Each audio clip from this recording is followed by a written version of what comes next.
بسم الله الرحمن الرحيم الحمد لله رب العالمين الصلاة والسلام على سيدنا محمد وعلى آله وأصحابه أجمعين أما بعد. We're going to continue inshallah through the chapter of purification which we've done the last 2 weeks, and inshallah ta'ala by the end of today we should have started the book of Salah. Firstly, just to clarify a few issues that I was asked a few questions last week, which I'll just mention to everyone so that everyone is aware. The first is, when I said last week that from reading from Al-Imam Al-Tahtawi's Hashiyah on Maraqi Al-Falah, that he said that wudu, its ruling was revealed in Mecca, or at least the ruling was implemented in Mecca, but the revelation in the Quran came down in Medina later on. And a bit of clarification on this issue. The issue is that sometimes the Quran being revealed about a certain issue does not mean that that is the first time that the Muslims are hearing of this issue. So sometimes the Prophet ﷺ implements something for the Sahaba radiallahu anhum, and then later on revelation comes down affirming that, reaffirming it. It does not mean that every time a Quranic verse was revealed, the Sahaba had not heard of that issue before. What's a common example of this? In Surah Al-Baqarah, Allah subhanahu wa ta'ala mentions, وَأَقِيمُوا الصَّلَاةِ, establish the salah.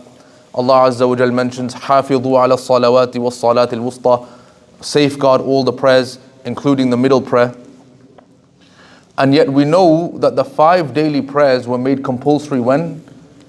In the Mi'raj, when the Prophet ﷺ ascended the heavens. And when did the Mi'raj take place? In the later part of the Meccan period, where the Prophet ﷺ was still in Mecca, because he left from Mecca to Masjid al-Aqsa. Because Allah Azza wa Jal mentions that in the Quran, مِنَ الْمَسْجِدِ الْحَرَامِ إِلَى الْمَسْجِدِ الْأَقْصَى. So then the Prophet ﷺ was still in Mecca, he was still at Masjid al-Haram at that point. And so when Salah was made compulsory was in Mecca, and yet the verses about Salah, some of the verses about Salah were revealed in Medina. So what do we learn from this? We learn that sometimes Allah subhanahu wa ta'ala has already obligated things on the tongue of the Prophet ﷺ to the Sahaba, and then later on verses will be revealed about the same thing. So that was the idea that he was mentioning about wudu, that it was already implemented by the Muslims in Mecca, but the verse which is in Surah Al-Ma'idah came down much later in Medina. But that verse just reaffirmed the practice that the Muslims were already doing. Similarly with ghusl, they were already accustomed to ghusl as well. That was the first question that I was asked last week. The second question I was asked last week was the piercings that a person has. Maybe a woman will have piercings in the ears especially, or in the nose. What does a person need to do when it comes to ghusl? Does the person need to pass water through the piercing or not? The answer is that if the piercing is patent, meaning you can still put an earring through it without causing a new hole to be formed, then yes, you need to try and get water through the ear, or through the piercing, wherever the piercing is.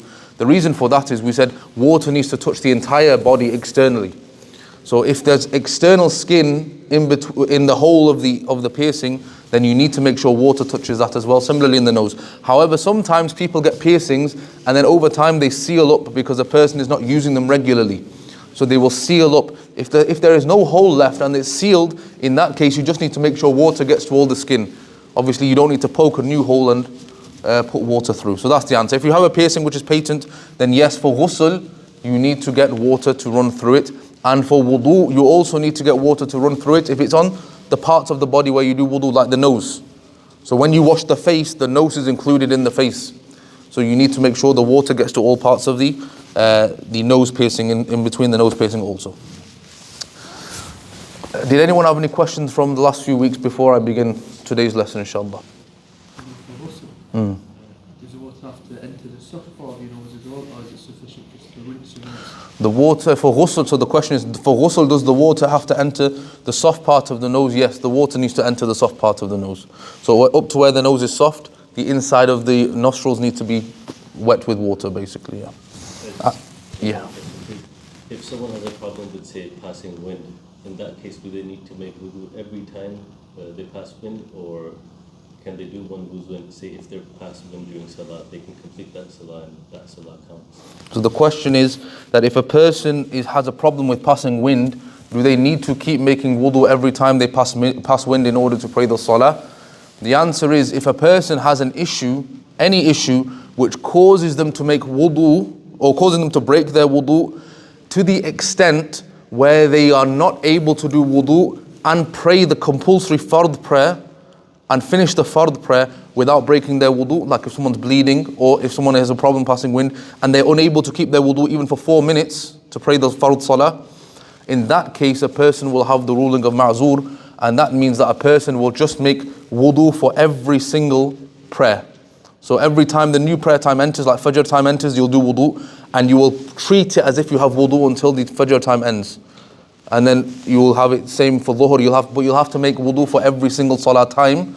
But then once you've made wudu, you can do nafil salah afterwards, you can read Quran afterwards, etc. So you will treat it as if you have wudu. But that's only for a person who won't be able to even do wudu and pray for 4 rakahs or 2 rakahs very, very quickly.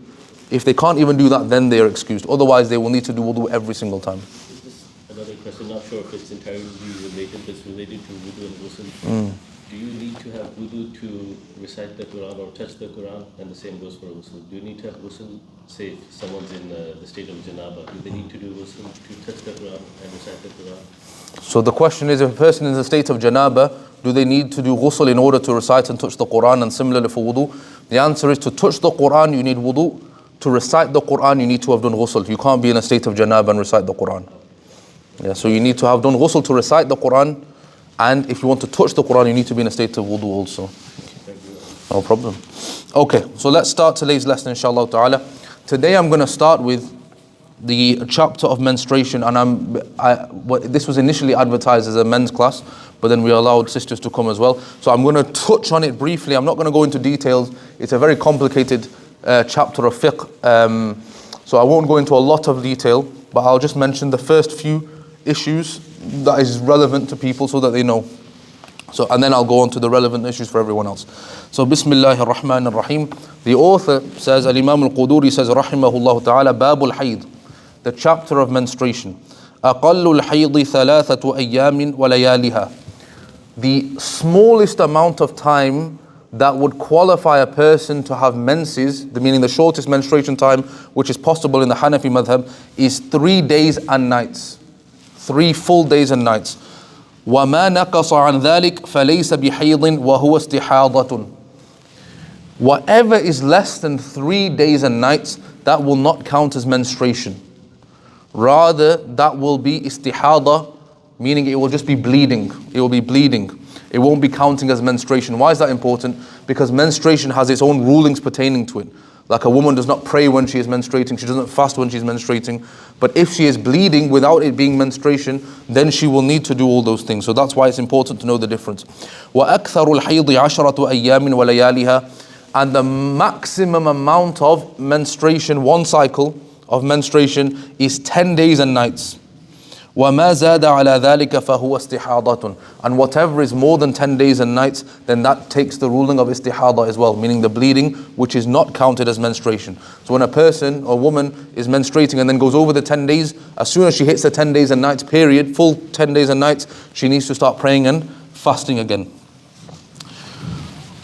وَمَا تَرَاهُ الْمَرْأَةُ مِنَ الْحُمْرَةِ والصفرة والكدرة في أيام الحيض فهو حيض حتى ترى البياض الخالص. Whatever color a woman sees, be it red, yellow, or a muddy browny color, a murky color, any of these in her time of menstruation, then that will be counted as menstruation until she sees the pure white discharge or the clear discharge, the pure white discharge. That will indicate to her that she has finished menstruating. But even any tinge of color of yellow or red or brown, then in that case she continues her menstruation and takes the ruling that she's still menstruating. وَالْحَيْضُ يُسْقِطُ عَنِ الْحَائِضِ الصَّلَاةَ وَيُحَرِّمُ عَلَيْهَا الصَّوْمُ. For the person who is menstruating, her menstruation will drop from her the obligation of salah.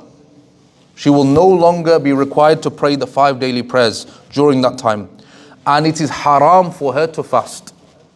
Not permissible for her to fast in that state. وَتَقْضِ الصَّوْمُ وَلَا تَقْضِ الصَّلَاةِ. And she should make up the fasting, meaning later on, when she's finished with her menstruation, say in Ramadan, she's on her menstrual cycle, she will not fast those days in Ramadan, but she will have to make up those days later. Whereas for the salah, she does not need to make up those salahs later on. And an important point to mention for the people menstruating, that if you enter the salah time, that does not obligate the prayer upon you unless you exit the salah time and you're not menstruating. Meaning if you start menstruating anywhere during a salah time, that particular salah will not be obligatory on you, meaning you won't need to make it up later on after your cycle finishes. But say dhuhr time finished and then you started menstruating 5 minutes into asr time and you hadn't prayed dhuhr, then you need to make up dhuhr because you have missed dhuhr. So in the Hanafi madhab, the thing which obligates a qada salah on a person is the exiting of the time while the salah was obligatory on that person. It's the exiting of the time, not the entering of the time. So if a person menstruates during the prayer time, she will not have to make up that particular prayer unless she has missed the full prayer time and she's missed the prayer, then she menstruates in the time of the next prayer, then she needs to make up the qada prayer which is already missed. What else is not allowed for the woman? وَلَا تَدْخُلُ الْمَسْجِدَ وَلَا تَطُوفُ بِالْبَيْتِ وَلَا يَأْتِيهَا زَوْجُهَا. She should not enter the masjid and she should not do tawaf of al-bayt, meaning al-Kaaba, al-Musharrafa, the Kaaba. She should not do tawaf. And her husband should not come to her, meaning her husband should not have intimate relations with her. Now, this is, the Hanafi madhab takes a strict position on these things about menstruation. So what is meant by the masjid is the main prayer hall where the people are praying. This would also include if you had a house and you had a specific room for the house where people pray, meaning there's a designated prayer area, a woman should not even enter that while she is on her menstrual cycle for the sanctity of the place of the prayer. So in the side rooms of a masjid, which are not counted as the masjid shar'an, meaning in the legal sharia, it's not counted as the masjid, even though we would call the whole thing the masjid, but legally the masjid is what's designated as the masjid, meaning the main prayer area. So the side rooms, there's more leniency in regards to that. And the other madhabs, like the Maliki madhab and some scholars from the Shafi'i madhab, they give certain exceptions, like if a woman needs to pass through for convenience, for example, and she has no risk of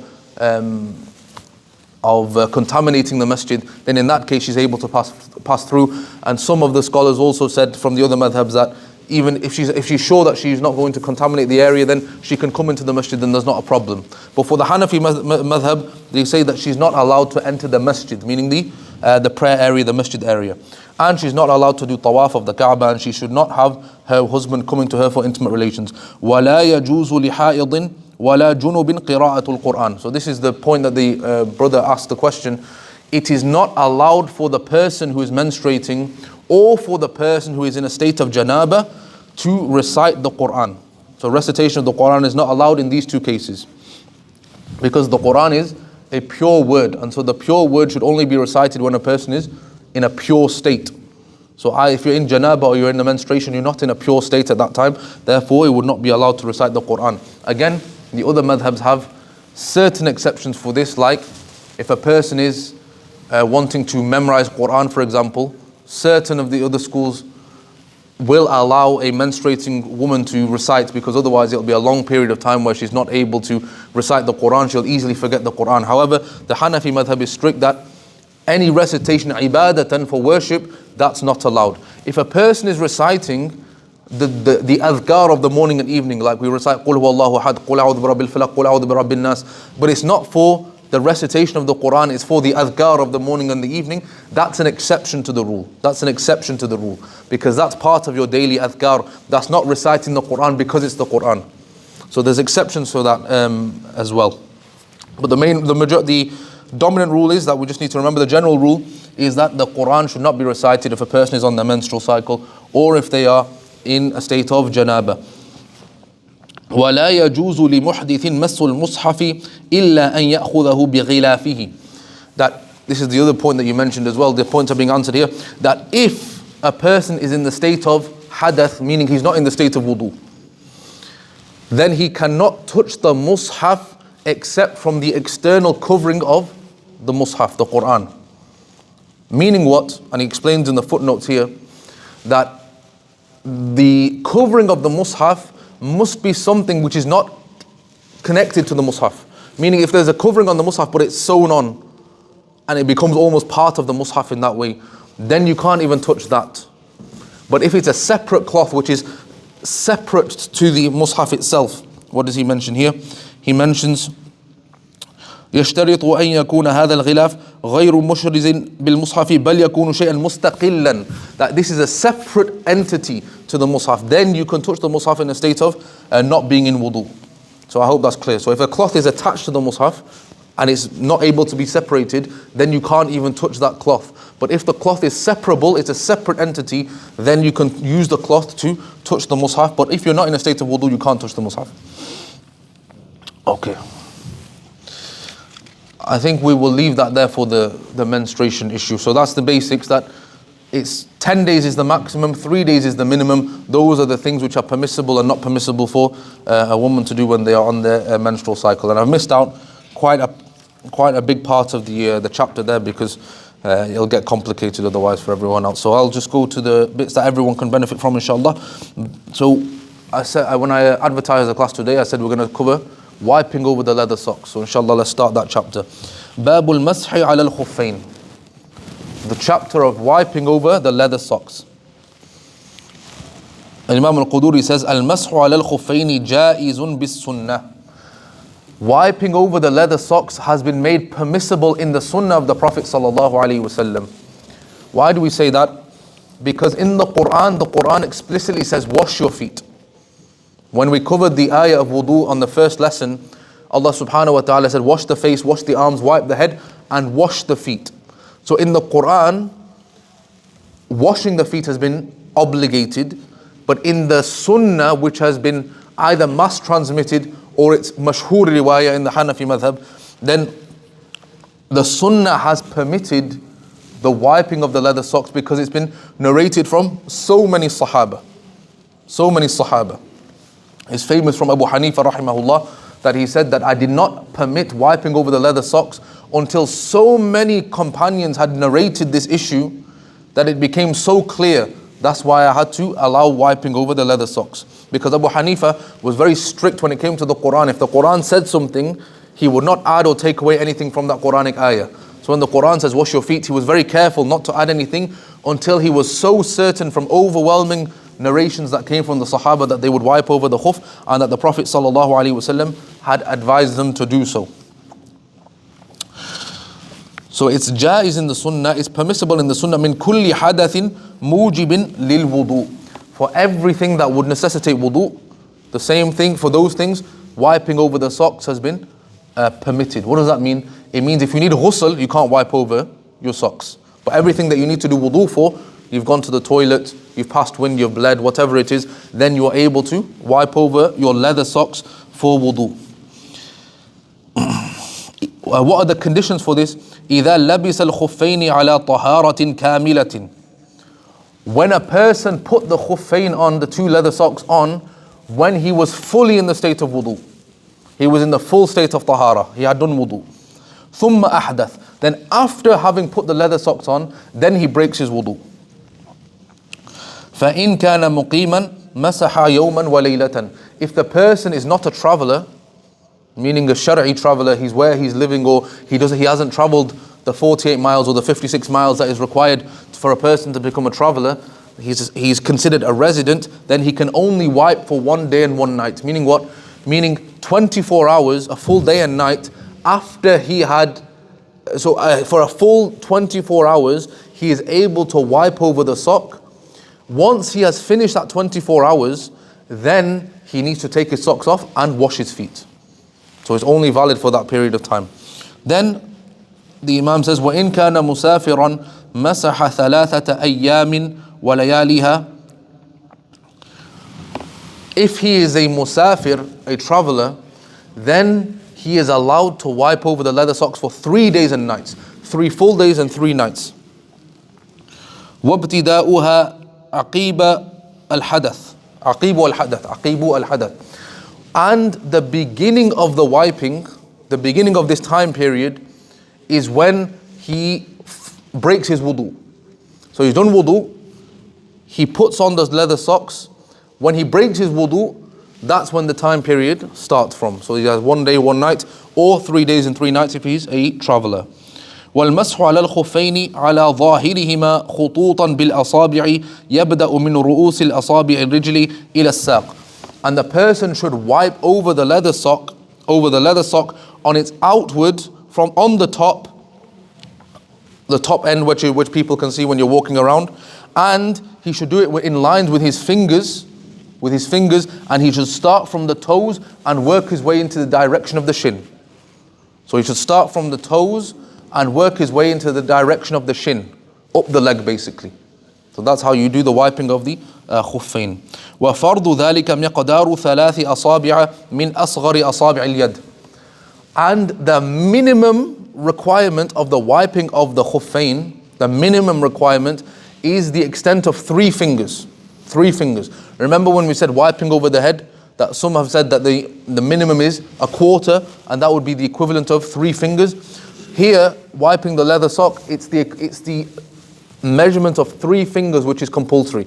As long as you have wiped 3 fingers worth, then that will suffice you for your wiping over the leather sock. And he mentions here that what is measured is the smallest fingers on the hand. The smallest fingers on the hand. So you measure that wherever 3 is, and that will be your fard. But obviously the sunnah would be to wipe, as we said, from the toes to the shin. So that would be better to do.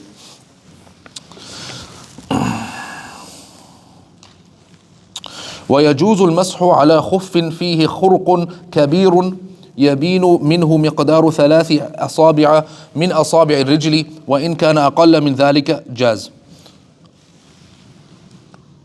Okay, so he's talking about now the conditions for the leather sock itself. So if the leather sock has a rip in it, or a tear in it, or a hole in it, which is bigger than 3 fingers, then you can't wipe over that sock. It won't be something which is usable. But if there is a small rip in it, there's a small tear in it, then in that case, and it's less than the 3 fingers like we mentioned, then a person will still be able to wipe over that sock. ولا يجوز المسح على الخفين لمن وجب عليه الغسل. لمن وجب عليه الغسل should be. That, the mistake there again. And it is permissible to wipe over it's not permissible, to wipe over the khuffain for the one who needs to do ghusl. And as we said, everything which breaks the wudu will break your wiping over the sock. So just like you've wiped over your leather sock, your khuf, it's as if you've washed your feet. So if you've gone to the toilet or if you've broken wind, then that will break the wiping over the sock, meaning you'll have to do wudu again and wipe over the leather sock again. And taking off the sock also, taking off the leather sock will also break your wudu. What happens if a person reaches the period of time which is permissible that he can wipe over the sock? So we said 1 day and 1 night, or 3 days and 3 nights for the musafir. فَإِذَا تَمَّتِ الْمُدَّةُ نَزَعَ خُفَّيْهِ وَغَسَلَ رِجْلَيْهِ وَصَلَّى وَلَيْسَ عَلَيْهِ إِعَادَةُ بَقِيَةِ وُضُوء. When a person reaches that end time period, those 24 hours or those 72 hours, then the person, if he's got wudu still, and all he's done is wiped over the sock, but he hasn't broken his wudu yet, then all he has to do is take off his leather socks and wash his feet, because he's already washed everything else. So he doesn't need to do the whole wudu again. So he's able to pray without repeating the whole wudu. He just washes the feet again.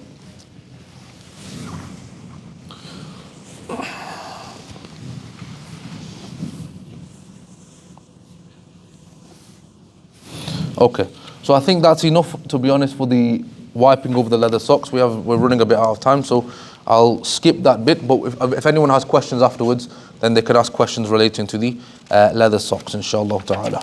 Okay, so Babul Anjasi. This is the chapter of the different types of filth. So we mentioned, we talk about filth, the different types of filth. تطهير النجاسة واجب من بدن المصلي وثوبه والمكان الذي يصلي عليه. Cleaning the filth from the body, from the clothing, and from the place of prayer for the one who is praying, this is all compulsory. So you need to make sure there's no filth on your body, there's no filth on your clothes, there's no filth on the place that you're praying in. We've talked about that before, that everything has to be clean. وَيَجُوزُ تَطْهِيرُ النَّجَاسَةِ بِالْمَاءِ الْمُطْلَقِ وَبِكُلِّ مَائِعٍ طَاهِرٍ يمكن إزالتها به كالخل وماء الورد وماء المستعمل. Every type of water or every type of liquid which is clean, which is pure, and can actually remove the filth that we're talking about, then that is permissible to use. So this is now different to the wudu, the water that you're allowed to do wudu with. So we spent a bit of time talking about the different types of water before, what you're allowed to do wudu with. This is different now. This is every type of pure liquid, water or otherwise, that is able to remove the filth, then you can use that to remove the filth. Because now the issue is not doing wudu, it's not doing ghusl, the issue is just getting rid of whatever's there, the harm that's there. So there's a bigger range of things that you can use to get rid of the harm that is there. وَإِذَا أَصَابَتِ الْخُفَّ نَجَاسَةٌ لَهَا جِرْمٌ فَجَفَّتْ فَدَلَكَهُ بِالْأَرْضِ جَازٍ.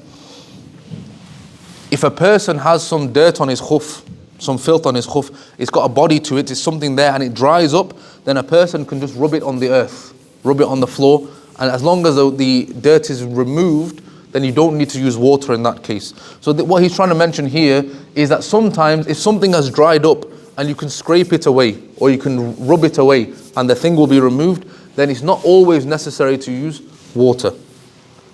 وَالْمَنِّيُ نَجِسٌ يَجِبُ غُسْلُ رَطْبِهِ فإذا جف على الثوب أجزأ فيه الفرق. If a person has the ejaculatory fluid, the ejaculation, and it's dry and it's wet on something, then it needs to be washed. You need to wash it. But if it is dry on its clothing, if there's something on its clothing, for example, and it's dry, because it's dried up and is able to be removed, technically rubbing it and scratching it off would still be permissible to remove the filth. Obviously, it's always better to use water anyway to wash things, but he's trying to say here that certain filth that is able to dry up and you're able to remove it very easily, then the person is able to do that and it would fulfill the requirements of removing the filth. Then he talks about what if a najasa goes onto a mirror or on a sword, but that's irrelevant to us. He just says you can wipe it away, there's no problem with that. وَإِذَا أَصَابَتِ الْأَرْضُ نَجَاسَةٌ فَجَفَّتْ بِالشَّمْسِ وَذَهَبَ أَثَرُهَا جازت الصلاة على مكانها ولا يجوز التيمم منها. This is important for us today. So the author says, if the earth has filth that touches it, and the filth has dried up with the sun. So for example, an animal has urinated there, for example. So there's filth there, but the sun has come and dried that earth up, has dried up that filth. Then, and you can't see the filth anymore. That's the condition as well. You can't see any trace of it anymore. Then you can pray in that place. You can pray in that place.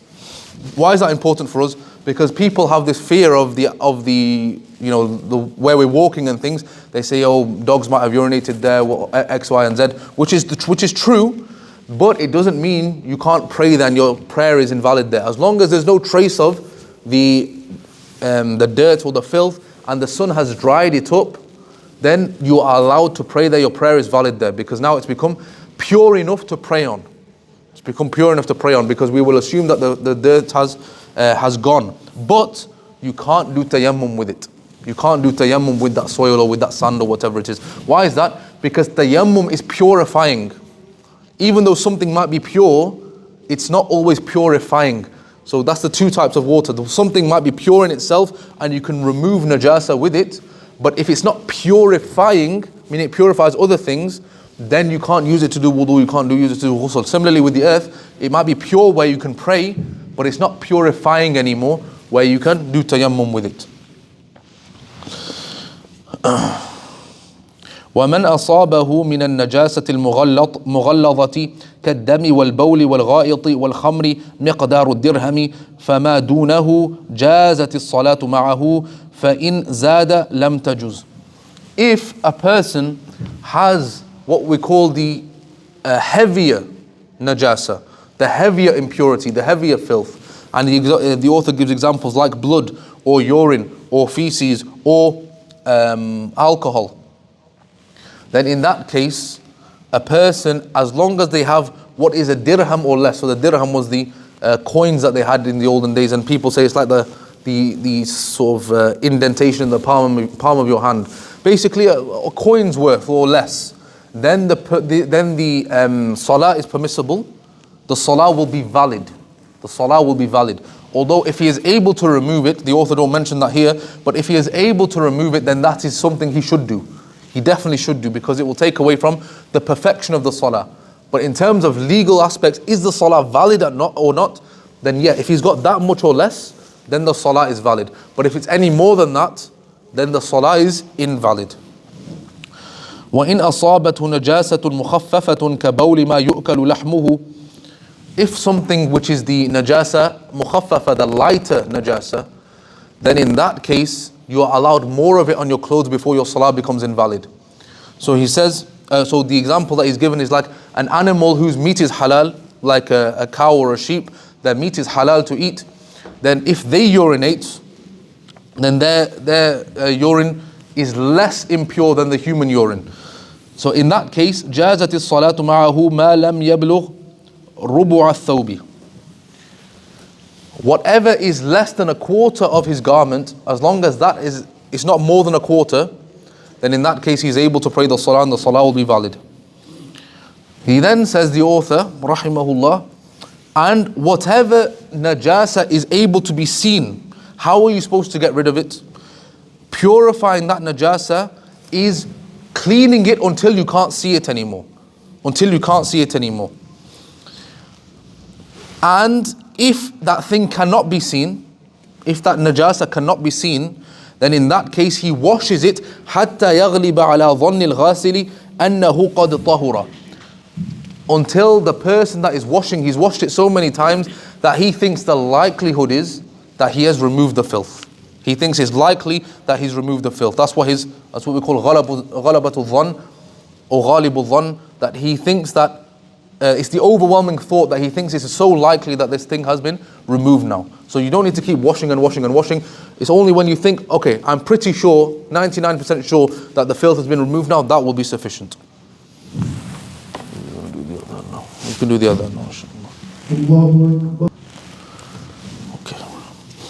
Okay, we'll finish this chapter and then we'll just quickly cover the chapter of Salah, the initial part, and then we'll finish inshallah. وَالْإِسْتِنْجَاءُ سُنَّةٌ يجزأ فيه الحجر وما قام مقامه يمسحه حتى ينقيه وليس فيه عدد مسنون وغسله بالماء أفضل. So the author is talking about istinja now, that when you go to the toilet to remove the filth, he's saying that a person can use stones and that which takes the place of stones. So in the olden days they would use stones, nowadays we use toilet paper. And a person will wipe until he is sure that the filth has been removed, and there is no specific number which is sunnah, but we know from certain hadith that it's best to use an odd number, 3 or more. And he's saying that but using water when you go to the bathroom is better. So this is important, that if you don't use water when you go to the bathroom, but you use toilet paper, then in that case, as long as the najasa is only where it came out from, the filth is only where it came out from, then using toilet paper will be sufficient for you to be able to pray your salah, but washing it with water is better. Okay, so now we will finish with the chapter of Salah inshaAllah ta'ala. Kitab al-Salah. The author starts with the timings of the prayer. Usually in the books of fiqh they'll start with the timings of the prayer. أول وقت الفجر إذا طلع الفجر الثاني. The starting time for Fajr is when the second Fajr comes, when the second Fajr rises. What's the second Fajr? You might have heard of the Subh al-Sadiq and the Subh al-Kadhib, the lying dawn and the true dawn. Meaning, at the start of Fajr time, before Fajr time starts, you'll see a white line go up vertically in the sky. That's the false Fajr. Then after a few minutes, you'll see the white line going horizontally across the horizon. That's the true Fajr. So that's what he means by the second Fajr. That's when Fajr time begins, when you see the white line across the horizon. وَهُوَ الْبَيَاضُ الْمُعْتَرِضُ فِي الْأُفُقِ. And that's what he's saying. It's the white that covers the width of the horizon. Widthwise, not lengthwise or heightwise, widthwise. وَآخِرُ وَقْتِهَا مَا لَمْ تَطُلُعِ الشَّمْسِ. And the final time for Fajr is as long as the sun has not risen. As long as you see in the horizon the sun has not risen yet, Fajr is still permissible and it's still in Fajr time. وَأَوَّلُ وَقْتِ الظُّهْرِ إِذَا زَالَتِ الشَّمْسِ. And the start of dhuhr time is when the sun starts to descend. So zawal basically means when the sun is about to descend. So zawal is when the sun is at its highest point in the sky. As soon as it starts to descend, 5 minutes after the time when it's at the peak, that's when dhuhr time starts. وآخر وقتها عند أبي حنيفة رحمه الله إذا صار ظل كل شيء مثليه سوى فيء الزوال. Abu Hanifa rahimahullah, his position was that dhuhr time finishes when the shadow of something, its shadow is double the length of that thing. Whereas the author will say, وقال أبو يوسف ومحمد رحمهم الله إذا صار ظل كل شيء مثله. The other Imams, Imam Abu Yusuf and Imam Muhammad, they will say no, when the shadow of the thing is equal to the length of that thing, that's when Asr time starts. So that's usually about 20 minutes, half an hour, 40 minutes before the second time. So they will say when it's the equal to the object, and Abu Hanifa says no, it's when it's double the length of the object. And both of them have their evidences. The other madhahib, they stick with the opinion where the length of the object is equal to the shadow. So they take the same position as Abu Yusuf and Imam Muhammad. So that's, we've started there the Babu Salah, the timings of the prayer. And inshallah next week we will continue with the timings of the prayer and continue going through the chapters of the prayer. Does anyone have any questions before we finish, inshallah? And if you don't want to ask now, you can ask me after the salah, inshallah. I'll wait for you to ask me after the salah. No? Okay. Walhamdulillahi Rabbil Alameen, inshallah.